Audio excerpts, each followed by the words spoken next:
There are certain things a man of 63 ought to have made peace with by now. The knee that aches every morning since the fall off the ladder in 2019. The fact that retirement moves slower than you imagined when you were still working. The way grief settles in over time and doesn't leave, just rearranges itself into something you carry differently. I've made peace with all of those. There is one thing I have not made peace with. One particular moment that I have looked at from every angle I know how to look at something, and I cannot find the version of it that I move past. Not because I am a bitter man, not because I haven't tried, but because some things, once you see them clearly, stay clear. My name is Chester Aldridge. I am 63 years old, retired electrician, 35 years of commercial work, schools, hospitals, the occasional big box store going up off the highway, and this is the story of what was done to my wife while I was standing 200 miles away and didn't know it yet. I want you to stay with me on this one. It's going to take a few minutes, and it goes somewhere worth going. Drop a comment and let me know where you're tuning in from. Norma and I built our life out on Blackburn Fork Road in Putnam County, Tennessee, the slow way. We bought the property in 1987 when the land was cheaper than it should have been, and the house needed more work than either of us fully understood. I did the electrical myself. We put up new drywall in the kitchen over 3 weekends in the spring of 1989 because we couldn't afford to hire it out. By the time our boys were old enough to ride bikes, that house knew us down to the foundation. 37 years of knowing a place, of every creak in the floor and every window that stuck in August. That's not something you measure in square footage. Norma retired from the county library system 4 years before the tornado. 27 years as a school librarian, a woman who could recommend a book for any child in under 30 seconds and who remembered every one of their names. She still runs into former students at the Kroger and they call her Mrs. Aldridge the way people say a name when it means something to them. We had 2 sons. Travis is the older one, 37 now, lives down in Brentwood with a house in a subdivision off Concord Road and a job in regional sales for a medical equipment company. He does well. He wears better shoes than I ever did and knows how to talk to people in a way I always respected, but never quite had the knack for myself. And then there was Bobby. Bobby was our younger one. He had my build and his mother's patience, which was a better combination than the other way around. He worked at Delbert's Auto on the south end of Cookville, was good with engines in the way some people are just born understanding mechanical things, and had a laugh loud enough that you could hear it from 2 rooms away. He was 29 years old when a man who had been drinking since noon ran the light at Jefferson and Willow on a Tuesday evening in October and hit his car at 40 miles an hour. Bobby was coming home from his shift. He had a half-eaten ham sandwich in the passenger seat, the report said. He was trying to save up for a trip to Gatlinburg. He had plans. That was 5 years ago. I keep his old Timex watch in my breast pocket. The movement's corroded, hasn't run since about 6 months after the accident. A watchmaker in Cookville told me he couldn't fix it. I kept it anyway. Some things you carry not because they still work, but because setting them down feels like agreeing to something you're not ready to agree to. Norma kept his varsity jacket from Jefferson County High School in the hall closet, dark blue, gold lettering, worn soft at the collar. She'd take it out sometimes and just hold it. There was nothing to say when she did that. I'd learned not to try. Now, Travis and his wife Melissa had been married 6 years at the point this story happens. Melissa worked remotely for a tech company out of Austin, project management, I think, or something adjacent to it. I never entirely understood what she did, only that it required a lot of quiet and a specific kind of order in the house that she was very protective of. She was particular about her space, particular about her schedule, particular about which routines got disrupted and which didn't. Norma tried with her. I want to be clear about that because it matters. She brought things when we visited, peach preserves from the farmer's market, fresh bread from a recipe her own mother had given her back in the 70s, once a little painted pot with a succulent in it because she'd overheard Melissa say she liked plants. Melissa would say thank you and set whatever it was on the counter, and by the next visit it would have migrated to the back of the pantry or disappeared entirely. But Norma tried. She always tried. That's the kind of woman she is. She keeps trying even when trying isn't getting her much. The tornado came on a Thursday evening in late March. We'd had a watch posted since noon, but a watch in Putnam County in the spring doesn't necessarily mean much. We'd lived through enough of them that the drill was automatic. Track the weather, keep the flashlights accessible, know where the interior bathroom is. I had turned on the local news after dinner, and we were watching the radar crawl when the power went out at 7:42 and the sound started. If you've heard that sound, you don't need me to describe it. If you haven't, I hope you never do. It isn't a howl. It's lower than that, it's heavier. It sounds like the sky has stopped pretending. We made it to the interior bathroom in time. I had Norma's hand. We sat with our backs against the base of the tub, flashlight between us, and listened to 37 years come apart piece by piece. The back porch went first, I think, then the workshop where I kept my tools. The roof over the bedroom separated in a sound I'll carry the rest of my life. The whole thing lasted maybe 90 seconds to undo what took 4 decades to build. When we came out, the house was still technically standing, walls up, foundation solid, but the back half was open to a sky that was still moving fast, rain coming in sideways, the bedroom ceiling mostly gone. The kitchen was intact, the living room was uncertain. Norma went straight to the hall closet. I watched her cross the hall and open the door and reach in, and Bobby's jacket was still there on its hook. She pulled it off and held it against her chest for a moment without saying a word. Her hands had just known where to go. The way a mother's hands know things the rest of her hasn't caught up to yet. I called Travis. He didn't pick up. I called again. Nothing. Third call went to voicemail and I left a message I tried to keep level. Some damage from the storm. We were all right. Call when you could. Then I stood in my kitchen with rain blowing in through where the back wall used to connect to the ceiling and started thinking through our options the way a man does when he's been the one people call his whole life and suddenly finds himself needing to be called. Our neighbors 2 houses down had a tree through their garage. The Hendersons down the road had lost their shed entirely. The tornado had cut wide enough through the county that the people we'd normally reach for were managing their own emergencies. Pastor Wayne's church had 30 families displaced by morning. I called the FEMA line and sat on hold for 40 minutes before someone took my information and said to expect an insurance adjuster within 72 hours. The adjuster came Saturday. He walked through the property for about an hour, took photographs, asked questions, and told me the claim would likely take 6 to 8 weeks to process. I asked what we were supposed to do in the meantime. He gave me a pamphlet about temporary housing assistance. I thanked him and didn't say what I was thinking. I had spent 40 years being the man other people called when things broke. I had rewired kitchens and fixed panels and driven 45 minutes on a Saturday to help someone who couldn't afford what they needed. The idea of calling around and explaining our situation to people who were already stretched, I couldn't make myself do it. I know that's pride. I'm not defending it. I'm explaining it. There was one call we hadn't made. Norma brought it up quietly, the way she brings up things she's not entirely certain about. We could call Travis's house, not Travis's house. Because Travis was still in Denver, Melissa was home. Norma made the call. I sat beside her and listened. She explained the tornado, the roof, the insurance timeline. She said they only needed a few days, maybe a week. Said they'd keep entirely to themselves, wouldn't disrupt anything. There were 4 bedrooms in that house, 2 of them sitting empty. Melissa said she was so sorry to hear about the storm. She said it in the way that means the apology is finished by the time the sentence ends. She said she was under a serious deadline at work and really needed the house to stay on its routine, needed quiet, needed her space not to be disrupted right now. She hoped we understood. Norma said, "Of course, honey. Of course we understand." And she hung up and looked at me and I looked at her. Neither of us said a word for about 10 seconds. Then I picked up my keys. We drove to the Pilot Flying J off exit 288 on I-40.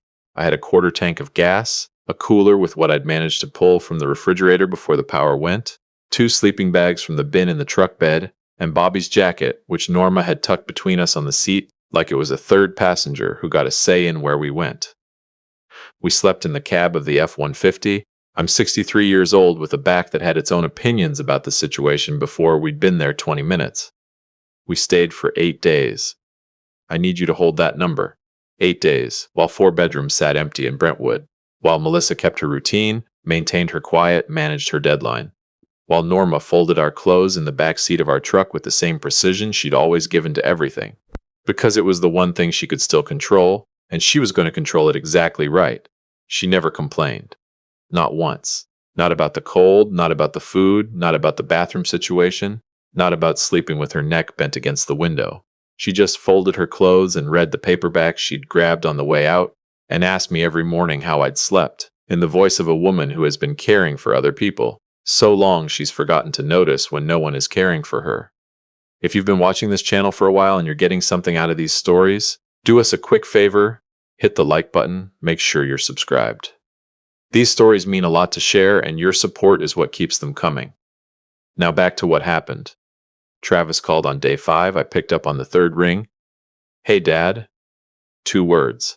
I have known my son's voice for 37 years, and I heard everything underneath those 2 words that he was not saying yet. He heard something in mine too. Not because I was trying to worry him, but because tired has a sound, and so does a man who is running out of ways to hold things together by himself. He said, "Dad, what's wrong?" Not really a question, more like a man who already knows the answer and needs me to confirm it. I told him. I told it the way I tell hard things, plainly, without decoration, the way you read back the findings from an inspection, the tornado, the damage, the insurance timeline, the call to Melissa, the 8 days. He was quiet long enough that I checked to make sure the call hadn't dropped. Then he said, 8 days. 8 days. Where are you right now, Dad? I told him the exit number. He said he would call me back. He called back in 9 minutes. He'd moved his flight from Denver to the earliest available seat, which got him into Nashville at 8:15. He'd be at the Flying J by 9. Don't go anywhere, he said. I almost said, son, where exactly do you think we'd go? He pulled in at 8:54.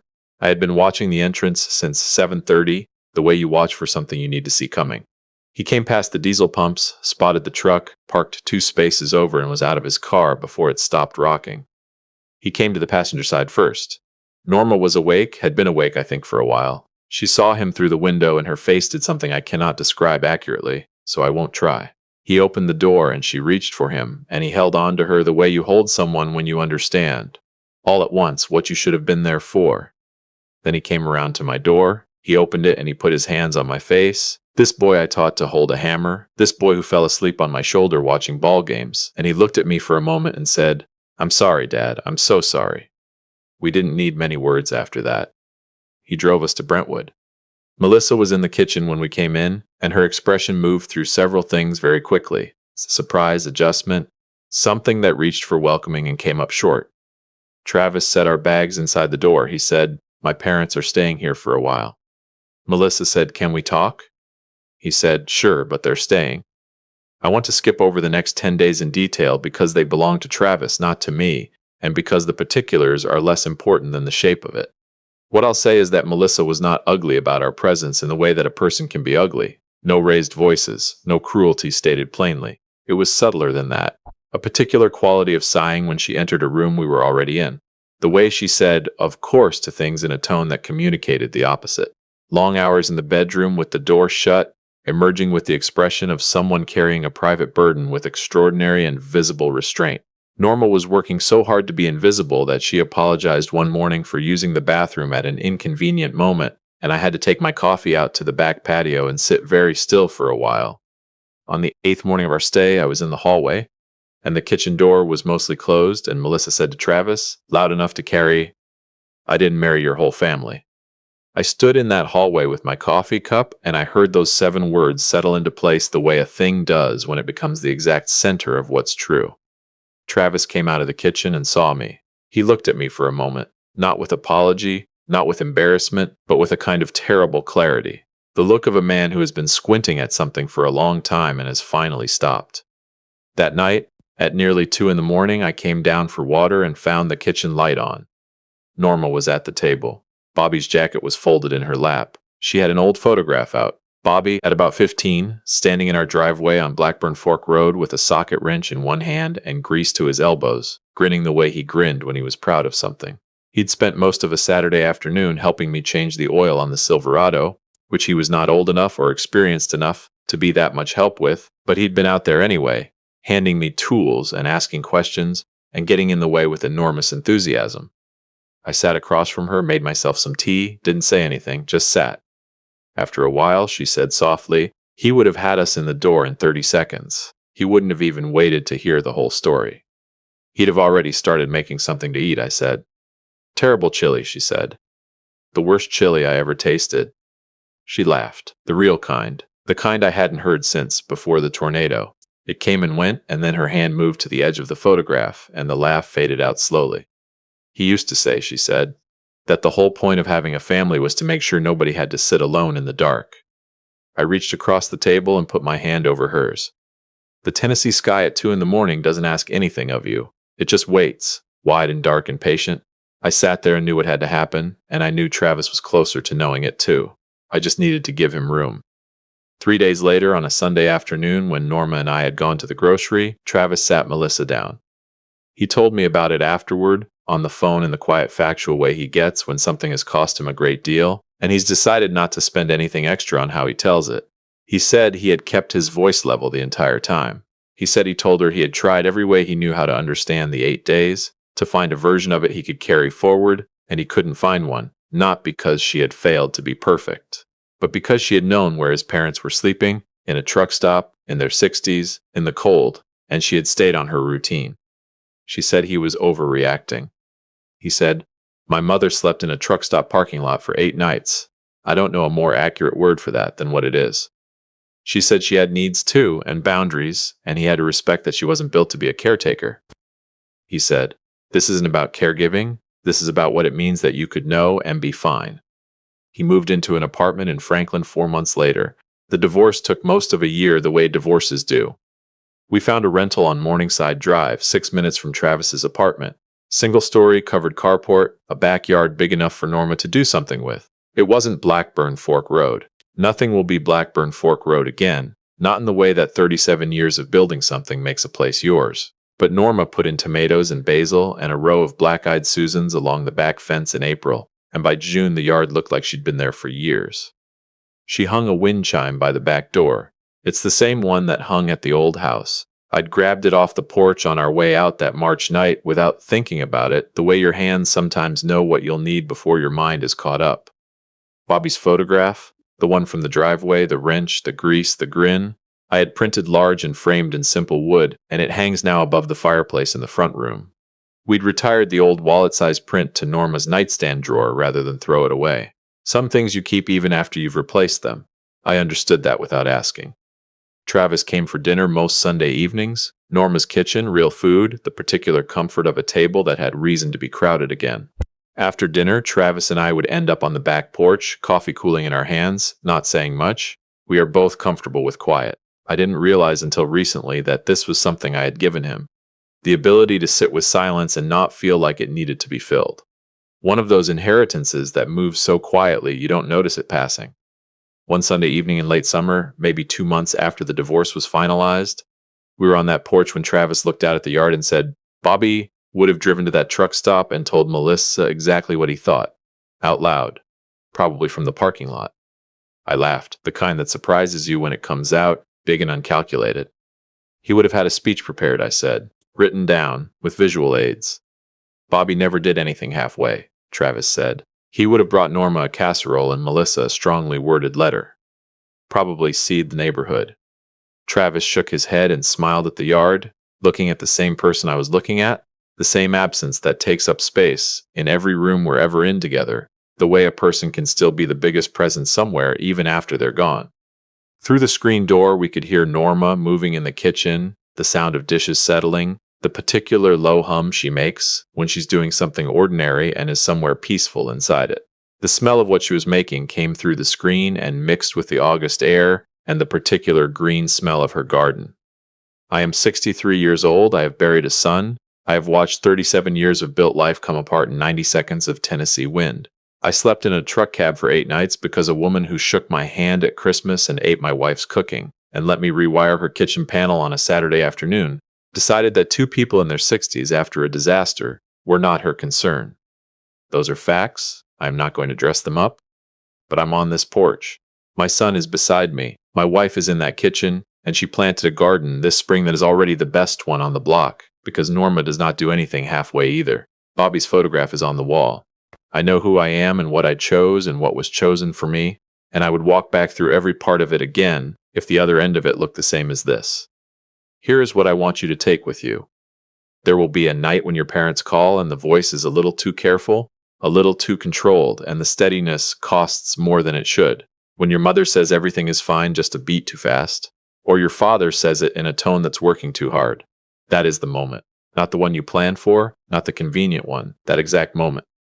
And what you do with it, whether you move toward it or away from it, will tell you something about yourself that no number of good intentions before or after can rearrange.